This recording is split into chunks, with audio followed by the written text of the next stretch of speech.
The night everything fell apart, Marcus stood outside the Langford mansion gates, drenched in rain, breathing hard, his clothes sticking to his skin. His hands were trembling, but not from the cold. He had a letter in his pocket, one he'd never get to deliver. Inside that mansion was the woman he loved. And inside that same house was the man who wanted him destroyed. I met Marcus 3 years before all this. We both worked for the Langfords, one of those old money families who owned half the city. I worked in maintenance. Marcus was a mechanic and driver. He wasn't like anyone else on the staff. 35, black, light blue eyes, the kind of eyes you'd think were contacts until you looked close and saw they were real. He had short jerry curls, a calm smile, and this quiet confidence that made you trust him instantly. He didn't talk about his past much, but you could tell he'd seen things, lived things. He loved music, too.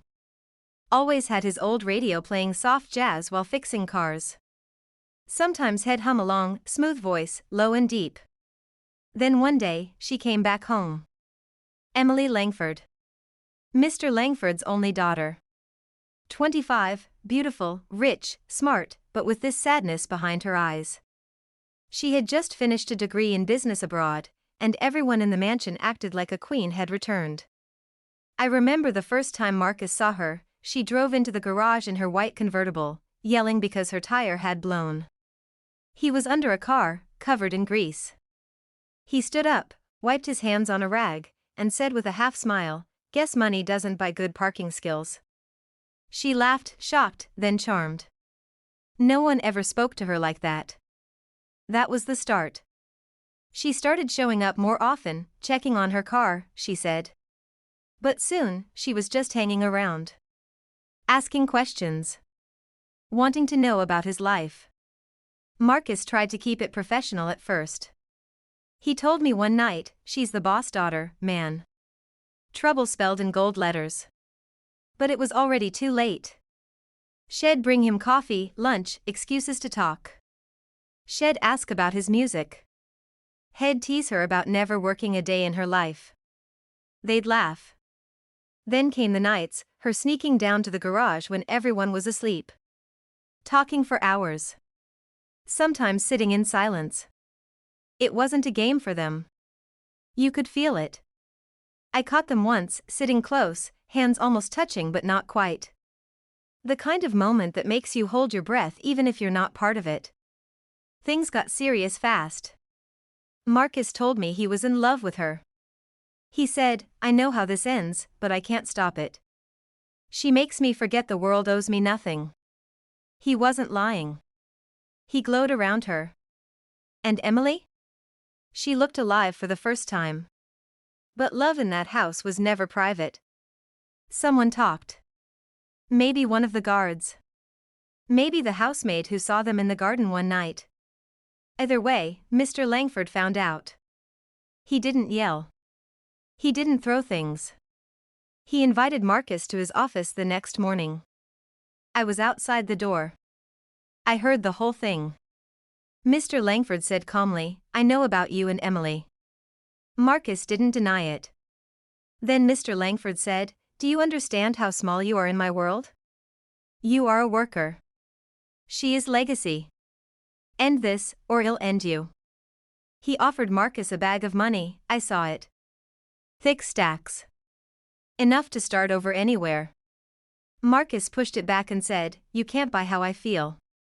Mr. Langford just stared at him for a long time, then said, "You'll regret that."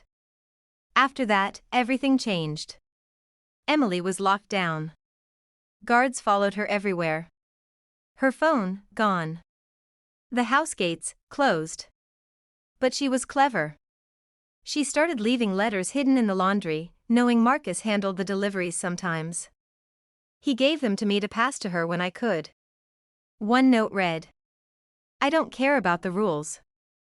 I just want to breathe with you again." Another, "Meet me Friday. Old Bridge. Midnight." He didn't tell me he was going. But I followed. It was dark, cold, and raining. She was already there when he arrived, standing under the bridge light, soaked through but smiling. When she saw him, she ran straight into his arms. They cried. They kissed. They planned. She said she had money, fake papers, a small apartment in another city. They were going to disappear together. Then headlights cut through the rain. Black SUV. Mr. Langford's men. They came fast. Marcus tried to protect her, but there were 3 of them. They dragged him off while she screamed his name. That sound. It still haunts me. He was fired the next day. Beaten.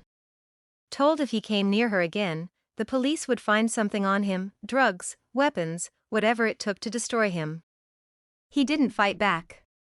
He packed his things quietly.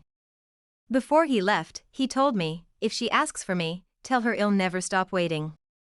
That was the last time I saw him for months. Then one night, Emily was gone too. The staff were told she went to study in Europe again. But her room was stripped bare, no pictures, no clothes, no goodbye. Something felt wrong. Rumors spread, some said she'd run away. Others said her father sent her somewhere safe. No one knew the truth.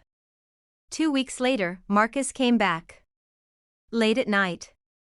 He looked broken, thinner, eyes tired but still burning. She called, he said quietly.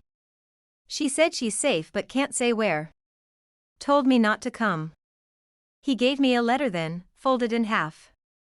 Burn it after reading, he said. The letter said only, if love means waiting in the dark, I'll wait forever. He left again after that. No one saw him after. Some say he went south, some say he joined a band and plays piano in bars under a fake name. But a few months later, strange things started happening. Once a week, someone leaves a fresh white rose on the bridge where they were caught. Always the same spot. Rain or shine.